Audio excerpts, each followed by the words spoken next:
Give and go from Almada, but he didn't win it back, and Honduras have themselves a free kick. We're not even 5 minutes in, and we can already tell what the dynamic of this game is going to be like. A lot of possession for Argentina. Honduras just trying to condense the space as the swinging out of Simeone gets to the face of a Honduran player. It's going to be up to Argentina to be able to speed up that possession in order to open up spaces against Honduras. Honduras will be more than happy to just sit behind the ball, hopefully win the ball in a good area, and perhaps go on the attack in some sort of transition. As for Argentina, again, the responsibility is on them to speed it up. The only time Honduras have scored against Argentina, they actually took the lead at San Pedro Sula back in January 03 through Saul Martinez, but Melito, Lucho Gonzalez, Mariano Gonzalez with the goals, giving Argentina victory there, like they've done in the previous two. For the diagonal, it's too much for himself. Giuliano, who played majority of the time on the right-hand side in a 4-4-2 for Atleti. He's played a lot of games this season, and that maybe had something to do with the end of their season just falling down a little bit after their exit from the Champions League. Poor kick out from Mendjivar. Shot from distance, and the goalkeeper kind of redeems himself. It's again Giuliano Simeone, who, as you mentioned, is playing on the left-hand side tonight as opposed to the right-hand side, which we usually see him play for Atletico Madrid. Straight ball from Mendjivar onto the path of Giuliano Simeone, and Honduras just kind of dropped off. Simeone decided to, you know what, maybe I'll just have a go. Mendjivar ends up coming up with a save. Honduras dropping off, no pressure on the ball, and hits it well, takes a bounce in front of Mendjivar. Mendjivar has to react, full stretch, gets a touch on it. Good save. Got one back by Barco.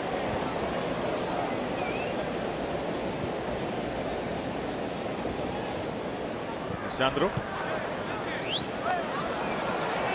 Thread the needle there, Barco. It's more often than not on the left-hand side for Strasbourg. It is. Hey. So I'm going to guess the stadium is seeing what we're seeing. Yep. Unless Palomo is deciding to take a bow. Got that caught between his feet a little bit. Kaza.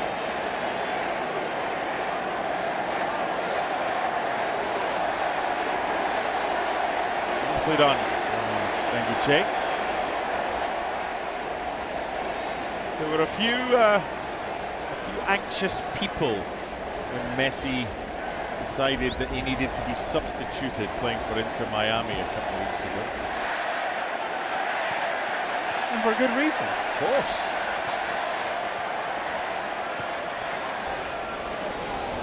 Argentina is still built around Lionel Messi.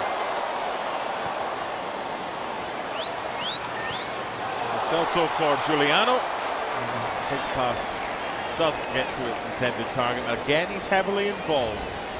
Now, they can be a very competitive team without Lionel Messi. But with Messi playing at his best, even at this point in his career, he can still give you that moment, the special sauce, the special moment of magic that can open something up for you in the latter stages of the competition. What you need to have from Argentina is that nucleus of players, that core group of players that works around Lionel Messi is willing and able to put that same amount of work rate that they did in Qatar. If they're able to do that, Argentina will have every opportunity to win this competition. Does he play every minute of every game? Well, if I'm an Argentina fan, I would suggest, I hope not. I hope that there are moments within a tournament that is a longer tournament because of the number of teams that are playing in this competition, that there is a chance for Lionel Messi to be able to take a few minutes off here and there. But that's going to be his decision and not so much Lionel Scaloni's decision. And I think at this point in his career, Lionel Messi does a very good job of understanding his body. And you'll see Lionel Messi for long periods of time walking around the field. A lot of the fans would kind of say, well, he's not running, he's not sprinting. And perhaps what fans are unable to understand is that he's just finding his moment. He's letting the game come to him because he's not in a point in his career where he has to go and chase it. Rodrigo de Paul would have to go and chase it. Ezequiel Palacios will have to go and chase it. Enzo Fernandez will have to go and chase it. As for Lionel Messi, he allows the game to come to him so that when it's his responsibility to give that moment of magic, he is ready, able, fresh, legs are ready to go and explosive enough to be able to do it. Honduras down to 10 men for now. Kervin Arriaga having received treatment for a back problem. Been told he's going to stay off for 60 seconds by the referee. Plus Argentina's group, Algeria, Austria and Jordan, they shouldn't need Messi to play 90 minutes in all three of those games. Assume not. Then again, they, as I mentioned a few minutes ago, they did lose to Saudi Arabia to begin the World Cup in Qatar. So on paper, it's a very accessible group for Argentina. It should be a comfortable group for Argentina, which then should make it a comfortable minutes for Lionel Messi. Giuliano. And the diving header from Lautaro is well clutched by Mendjivar.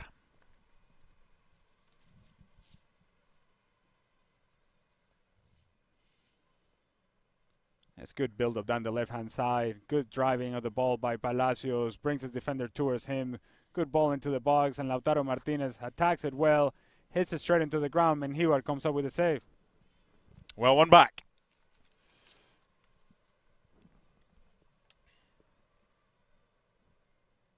Rosales. Rivas. Good pressure by Hiai.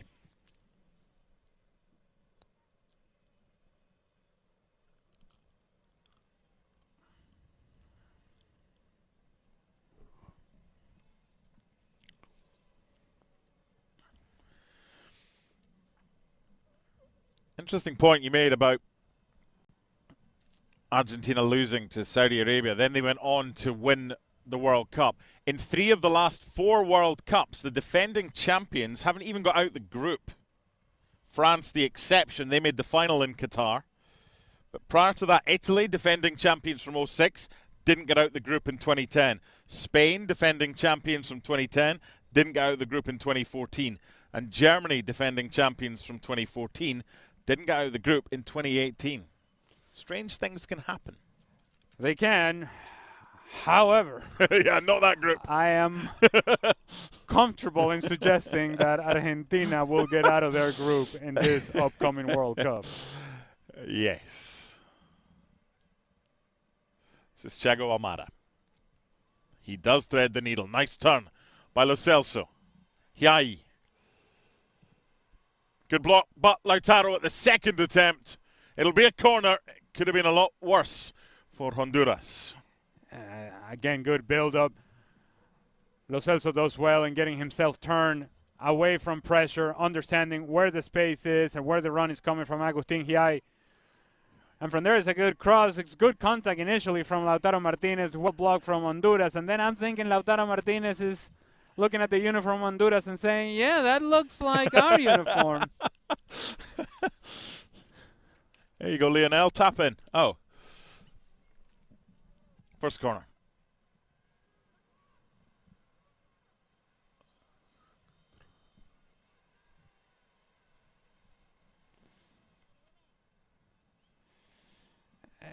You asked at the beginning of the game about the importance of this match for a few of these players. Yeah.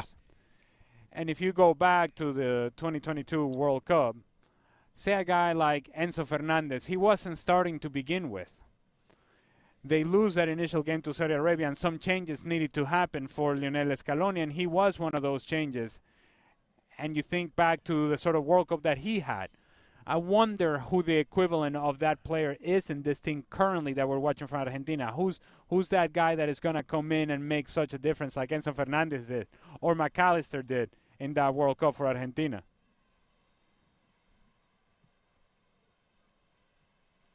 Battling away to try and win possession. Down goes Lo Celso. Down goes Simeone. Play on, says the referee. And Lisandro wins it back. Palacios moving it quicker. Moving it well. Barco. Hiai. There'll be another corner. I spoke to you about Lionel Messi. How long will he play? Hopefully we get the chance to see the young man Nico Paz. What a season he's had in Serie A with Como, who'll be playing in the Champions League next season under Cesc Fabregas. Quickly taken and overhit for Nicolas Otamendi. Yeah, the problem that Nico Paz has is everybody in front of him. Lionel Messi. Yes. What a season he had.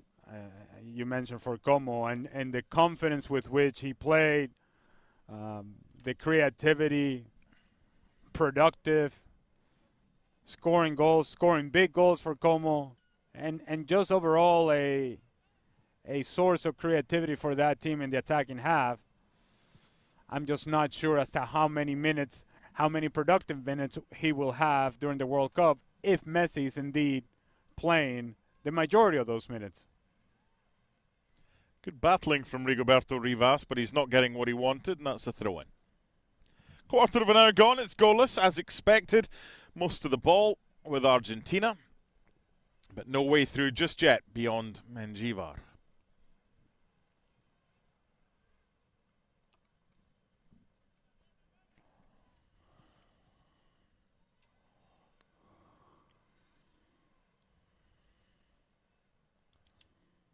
Sacasa. Melendez.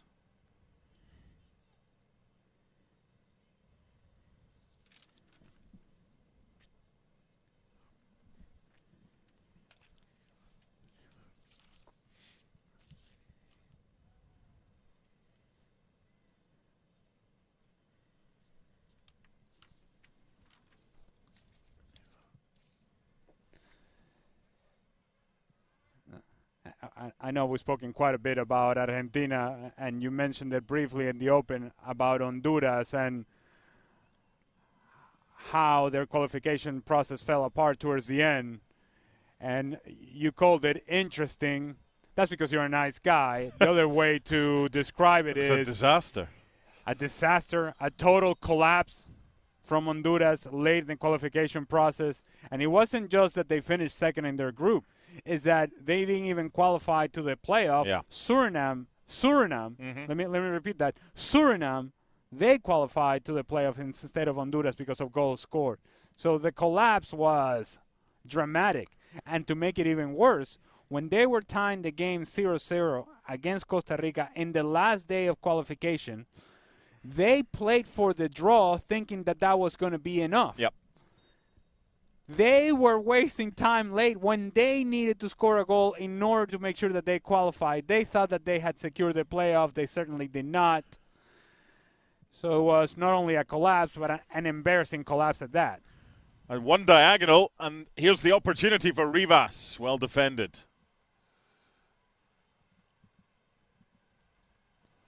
Rosales. Opportunity here, and not too far away. Best chance of the game so far for Honduras. It's a diagonal ball that cannot turn Argentina around. They are able to win the rebound eventually. Evan Rodriguez just jumps on it, puts his laces through the ball, just can't quite keep it down. Courtesy dive from Juan Musso. 0-0. Am I allowed to say who Suriname faced in the Intercontinental semi-final, or is it still too soon? No, you can say it. I don't know how I'm going to react to it, but you can say it. Bolivia. How did Bolivia do today against Scotland? They were thumped 4-0. Yeah, good to know. That's all our goals used up. I remember sitting in a booth with you. Can't remember what game it was, and we were talking about Venezuela being at the World Cup. Hopefully, because you started so well. And then Bolivia's victory over Brazil in the final game, very painful. Combined with Venezuela's loss against Colombia. Yes. Wide by Valentin Barco. Yeah, no, I haven't turned the page. It's a good thing that I haven't let it go yet. And here's an opportunity on the counter for Honduras. Luis Palma. That looked a good tackle by Barco. Referee agrees, saying the ball was won.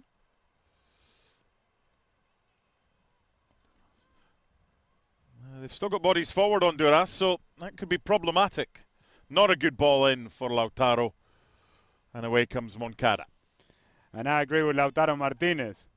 As Thiago Almada is driving with this ball forward and Simeone has made the run out wide, just play it out wide. And then that allows Lautaro Martinez to set up his run inside the 18-yard box, away from the defender, expecting the cross coming from Giuliano Simeone.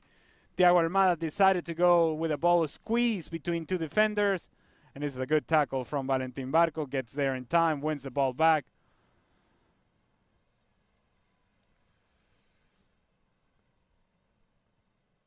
"20 minutes gone, goalless." This is Rivas. Started to come into this game a little bit more. Honduras, it would have been a foul. Referee playing the advantage.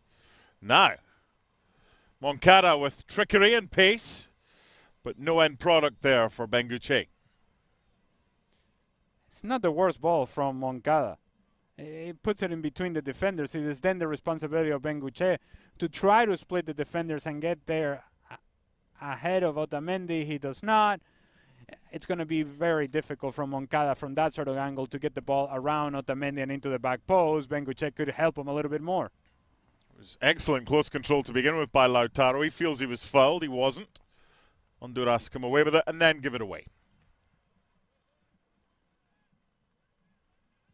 Scaloni, the coach, clearly was asked about Messi at the press conference, said he'll get some minutes, whether it's this game or whether it's the game against Iceland in Auburn, Alabama on Tuesday. Supporters that have paid a lot of money for tickets for this one are hoping it's the former rather than the latter. And for those that have spent a lot of money to go to the game in Auburn on Tuesday, they'll be hoping it's both. Here's Lo Celso. Tell you what, Argentina are doing the college tour. Yeah, they are, right? Texas A&M, Auburn. Not bad.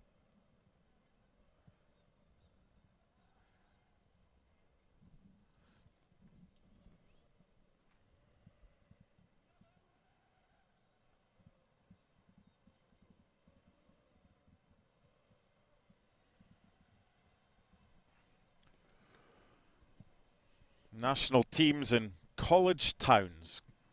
Great to see. Chattanooga as well, getting into the World Cup spirit. Oh, no. You know what it is. This cooling break is brought to you by Gatorade. No. It's hot, Ali. It's 83 degrees. These cooling breaks are going to kill my spirit during the World Cup. I'm telling you right now. What was quite funny last week, Scotland played Curaçao at Hampden. It was freezing. They had a cooling break because that's what all these Road to 26 World Cup friendlies have to have. And they will have it at the World Cup, and everybody's sort of trying to get used to it and what have you.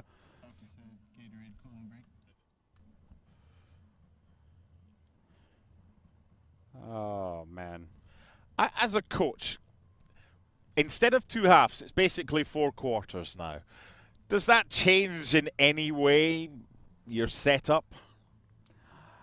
I mean, I suppose this is the equivalent in basketball of a 20-second timeout, if you will. Maybe. In that regard. It depends how the game is going. If you're flying and you have rhythm and you have momentum, you don't want to stop, regardless of how hot it is. If you're struggling and you're under pressure, yeah, you'll stop. You'll stop for as long as they let you stop. I don't know how much a manager can influence decisions on the field while the game is going on, so I suppose the cooling break allows you to have conversations more detail with the players and kind of deliver a fresh message that perhaps is different than the message that you deliver in the locker room.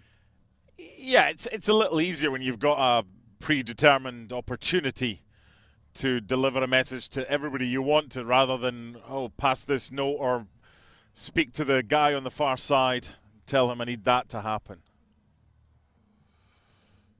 Plenty Hondurans, but even more Argentinians in attendance at Kyle Field in College Station. Not quite as many here as came to see the King of Country, George Strait, in the summer of 2024. 110,000 tickets. Oh, man. You mean all my exes live in Texas? Yes. Oh, man.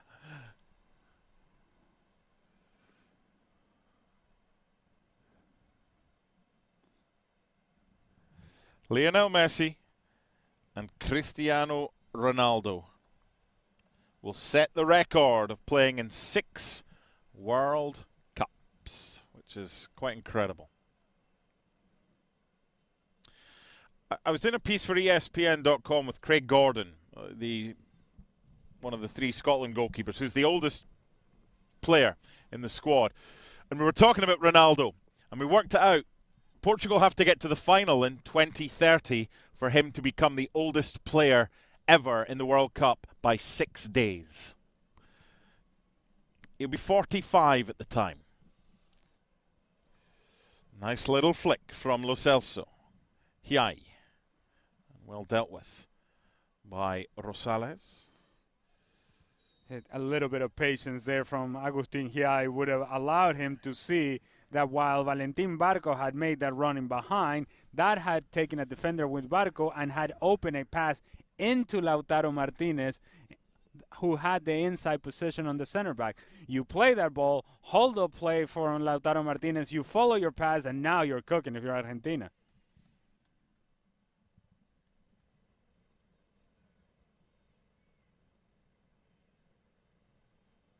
It's a foul.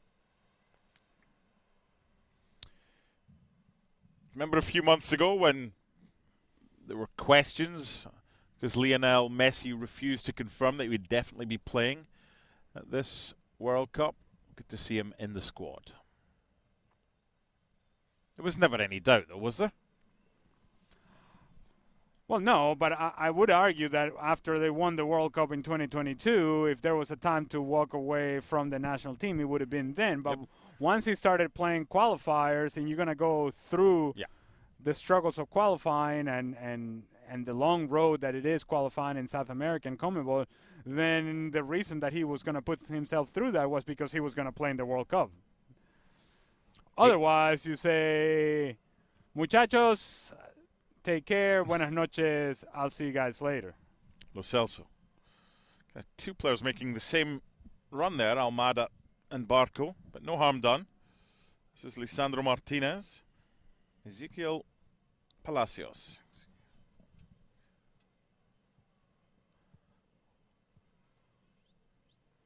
Kind of playing without that striker when Lautaro goes wide. Giuliano would come in field.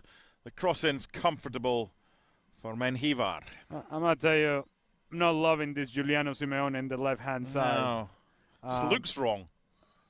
And I think for him, he's a guy that depends a lot on activity. And that activity comes natural to him down the right-hand side when he can just run back and forth. And it's in that activity that he creates chaos defensively for other teams. The likelihood is it'll be Nahuel Molina of Atletico Madrid that will start at right back. Got more action for you tomorrow. On the road to 26, presented by Turkish Airlines. Morocco-Norway, 2:55 on ESPN Unlimited. I'll be joined by Rodrigo Faez for that one.